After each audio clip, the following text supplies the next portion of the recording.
கோவில் திருச்செந்தூர். தூண்டுகை விநாயகர் சந்நிதியில ஆரம்பிச்சு பஞ்சலிங்கங்கள் பின்னாடி போய் கருவறைக்குள்ள போய் முருகனை தரிசனம் பண்ணிட்டு வெளியில வந்து அந்த கொடிமரத்துக்கிட்ட போய் நின்னோம்னா ஓம் என்கிற வடிவம் வரும். ஓம் என்கிற பிரணவ வடிவத்திலேயே அமைந்திருக்கக்கூடிய கோவில் திருச்செந்தூர். அப்பர் சுவாமிகள் சிவபெருமானுடைய பெருமைகளை பாடிட்டே போற. இவன் எவ்வளவு பெரிய வீரன், எவ்வளவு பெரிய தீரன், எவ்வளவு பெரிய பராக்கிரமசாலி பாடிக்கிட்டே போன அப்பர் சுவாமிகள் சொல்றார், இந்த சிவனுக்கு எது பெருமை தெரியுமா? நம் செந்தில் மேய வள்ளி மணாளருக்கு தாதைகள். திருச்செந்தூர் முருகனுக்கு அப்பா இவன். முருகப்பெருமானுடைய இரண்டாவது படை வீடு. ரொம்ப அற்புதமான கோவில் திருச்செந்தூர், கடலோரத்தில் இருக்கக்கூடிய கோவில். அதை பற்றி சரவண பொய்கையில் நீராடி பாடல். முருகனுக்கு ஏன் சரவணன்னு பேரு அப்படின்னா, சரவணன்னு சொல்லுவோம் முருகனை. சரம் என்றால் தர்பை, வனம் என்றால் காடு. தர்பை காட்டிலே பிறந்தவன் என்பதால் அவனுக்கு பெயர் சரவணன். கந்தசுவாமி எப்படி சரவணனா பிறந்தார் அப்படின்றத நம்ம திருப்புகள் சொல்லுது. சக்கர பிரசண்டகிரி முட்டக்கிழிந்து வழி பட்டுக்கிறந்த சைலம் தகரப்பெருங்கனக சிகர சிரமம் எழுத்தனி வெப்பம் அம்புமின் திக்கு தடங்குவட பொக்க குழுந்து வரும் சித்திரப்பதம் பெயரவே சேடன் முடி திண்டாட ஆடல் புரி வெஞ்சிரர் திடுக்கிட நடிக்கும் மயிலாம் பக்கத்தில் ஒன்றுவிடும் பச்சை பசுங்கோரி பத்மபதம் கமல் தரும் பாகீர சில யோகேஸ்வர பிரிய பரம உபதேசம் அருவி கைக்கு செல்லும் சரவணத்தில் பிறந்த ஒரு கந்த சுவாமி. சரவண பொய்கையில் கந்த சுவாமி 6 நெருப்பு பொறிகளாக வந்து சேர்ந்தார். அதனால அவருக்கு பேரு சரவணன். அது ஏன் 6 நெருப்பு பொறியா வந்தார்? ஏன் அவருக்கு 6 முகம்? சிவபெருமானுக்கு 5 முகம், பார்வதி தேவிக்கு 1 முகம். இந்த இரண்டும் சேர்ந்து சிவசக்தி சொரூபமாக முருகப்பெருமான் இருக்கிறான் என்பதால் தான் அவனுக்கு 6 முகம். இதான் கந்தபுராணம் சொல்கிற செய்தியை தான் நான் உங்ககிட்ட சொல்லிட்டு இருக்கேன். அந்த முருகப்பெருமான் சரவணனாக இருக்கக்கூடியவனை உன்னையே தந்தருள் என்று கேட்கிற பாடல் சரவண பொய்கையில் நீராடி பாடல். டிஎம்எஸ் அவர்கள் ஒவ்வொரு கிருத்திகைக்கும் பழனிக்கு போறது அவருடைய வழக்கம். அப்படி ஒரு முறை அவர் பழனிக்கு போயினப்போ அவர் தங்கி இருந்த விடுதியில ஒரு பையன் இந்த பாட்டை பாடிக்கிட்டு இருக்கான். இந்த முழு பாட்டையும் எழுதி வாங்குறார். ஆனா உண்மையா இந்த பாட்டை எழுதுனது யாருன்னு அவருக்கு தெரியாது. அவர் பல மேடைகள்ல பாடுறார். ரசிகர்கள் மத்தியில, முருக பக்தர்கள் மத்தியில பெரும் வரவேற்பு கிடைக்குது. ஆனா அந்த பாட்டை எழுதுனது யாருன்னு தெரியல. ரொம்ப மாதங்கள் கழித்து சென்னையில காளிகாம்பாள் கோவிலுக்கு வர, அந்த கோவில்ல கல்வெட்டுல இந்த பாட்டை எழுதி வச்சு, இதை எழுதியது யாருன்னு பேரோட எழுதியிருக்காங்க. அன்னை ஆண்டவன் பிச்சி அருளியது. எழுதியவர் மரகதவல்லி என்கிற ஒரு பெண். முருகன் மீது தீராத பக்தி கொண்டு அவர் எழுதிய பாடல் யாரோ ஒரு சிறுவன் மூலமாக டிஎம்எஸ் கையில் வந்து சேர்ந்து அது உலகெங்கும் இன்று வரை பாடப்பட்டு கொண்டிருக்கிறது. டிஎம் சௌந்தரராஜன் அவர்களே பல மேடைகளில் ஆண்டவன் பிச்சி இல்லை என்றால் உள்ளம் உருகுதையா பாடல் இல்லை என்று சொல்லி இருக்கிறார். அந்த பாடலைத்தான் இப்போது சின்னப்ப தேவர் அவர்களுடைய வாழ்க்கையில மிகப்பெரிய முன்னேற்றத்தை, உயர்வை கொடுத்தது மருதமலை முருகன் தான். அவர் ஒரு தட்ட பணம் வாங்கியிருந்தார் சின்னப்ப தேவர். அதை திருப்பி கேட்டு அவர் அவமானப்படுத்துறார். உடனே நேரா மருதமலை முருகன் கோவிலுக்கு வந்தார். இப்ப மாதிரி சாலை வசதிகள்லாம் அப்ப கிடையாது. நீ எல்லாம் ஒரு கடவுளா? நான் கஷ்டப்படுறேனே, பாத்துக்கிட்டு இருக்கிறியே அப்படின்னு சின்னப்ப தேவர் கேட்டாராம். திரும்பி வரும்போது கீழே ஒரு 10 ரூபாய் இருக்கு. முருகன் கொடுத்துட்டான் அப்படின்னு நினைக்கிறார். அதுல இருந்துதான் அவருடைய வாழ்க்கையில வந்து ஒரு மிகப்பெரிய முன்னேற்றம் வந்தது. மருதமலை முருகன் கோவில் 7ஆம் படை வீடு என்று போற்றப்படுகிற அந்த கோவிலுக்கு திருப்பணிகள் நிறைய செய்தது சின்னப்பதேவர் அவர்கள் தான். அதனால இந்த பாட்டிலேயே மருதமலை மாமணியே முருகையா, தேவரின் குலம் காக்கும் வேலையா. தேவரின் குலம் மட்டும் இல்ல, நம்ம எல்லாரையும் சுக்குக்கு மிஞ்சிய மருந்தும் இல்லை, சுப்பிரமணியனுக்கு மிஞ்சிய சாமையும் இல்லை. நாங்க அந்த சுப்பிரமணியன் நம்ம எல்லாம் மருதமலை முருகன் கோவிலில் இருந்து காத்து கொண்டிருக்கிறான். அவனை பற்றிய பாடல் தான் மருதமலை மாமணி.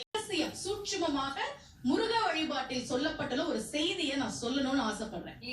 கந்த சஷ்டி கவசத்துல ஒரு வரி வருது, ஒரு நாள் 36 கொண்டு. அதாவது கந்த சஷ்டி கவசத்தை ஒரு நாளைக்கு 36 முறை படிக்கணுமா? படிச்சா 7 மணி நேரம் ஆகும். நான் படிச்சிருக்கேன். ஆனா கலியுகத்துல கந்த சஷ்டி கவசத்தை ஒரு நாளைக்கு 36 முறை படிக்கிறதுக்கு நேரம் இருக்காதுன்னு தான் அதுலயே சூட்சுமமாக ரகசியமாக ஒரு விஷயம் சொல்லப்பட்டிருக்கு. முருகனுடைய அருளால் நான் தெரிஞ்சுக்கிட்டேன். அதை நான் உங்களுக்கு சொல்றேன். ரவண பவச ரிவண பவச ரிரி இதுக்கெல்லாம் என்ன அர்த்தம் நான் தேடி தேடி தேடி தெரிஞ்சுக்கிட்டேன்.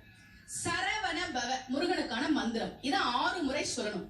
இப்ப சாவ தூக்கி பின்னாடி போட்டீங்கன்னா ரவண பவச, அத 6 முறை சொல்லணும். இப்ப ராவ தூக்கி பின்னாடி போட்டா வனப வசர, வாவ தூக்கி பின்னாடி போட்டா நபவ சரவ, இப்ப நாவ தூக்கி பின்னாடி போட்டா பவ சரவண, பாவ தூக்கி பின்னாடி போட்டா வசர வனப.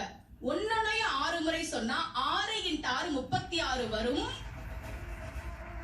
இப்படி சொன்னால் 5 நிமிஷத்துல சொல்லிடலாம். கந்த சஷ்டி கவசத்தை 36 முறை சொன்ன பலன் கிடைக்கும்.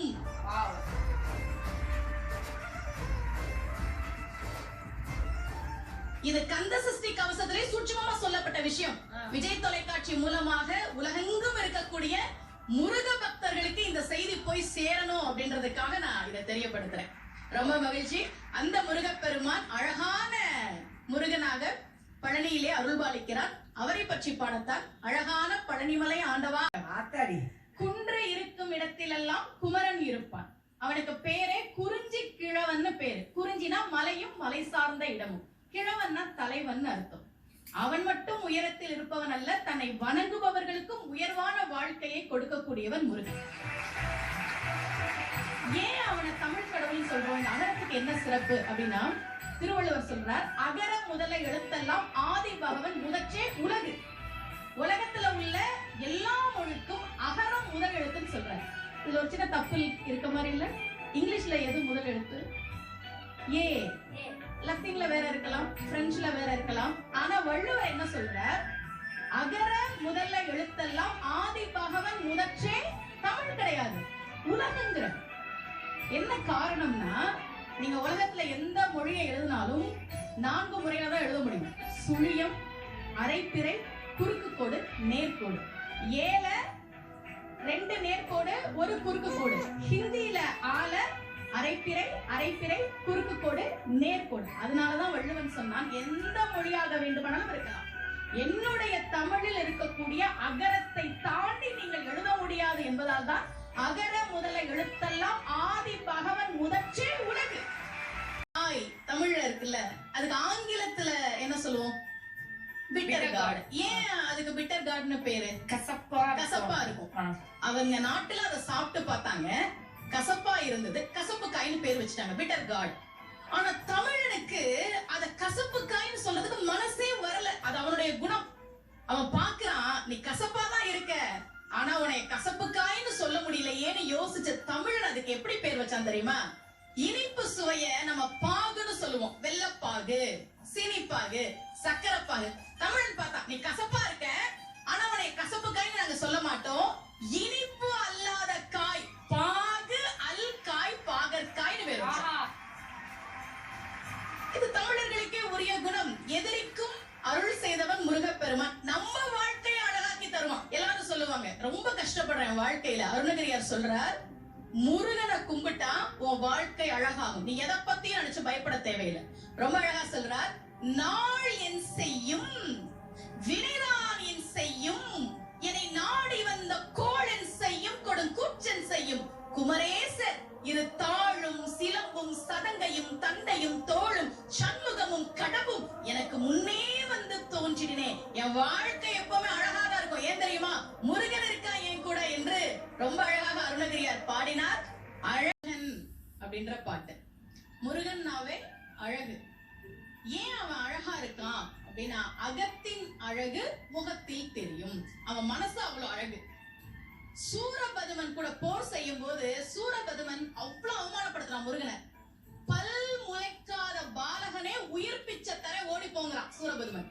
ஆனா முருகன் சூரனை வதம் செய்த போது கொல்லல, சேவலாகவும் மயிலாகவும் மாற்றி தன்னுடனேயே வைத்துக் கொண்டார். அந்த மனதினுடைய அழகுதான் அவன் முகத்துல தெரியுது. தமிழ் கடவுளுக்கு மட்டும் இந்த குணம் இல்ல, தமிழ் மொழிக்கே அந்த குணம் உண்டு. பெண்கள்ல முதல்ல ஹேண்ட்பேக், கைப்பை பயன்படுத்தியது அவைதான். இது அவையே பாடுறா.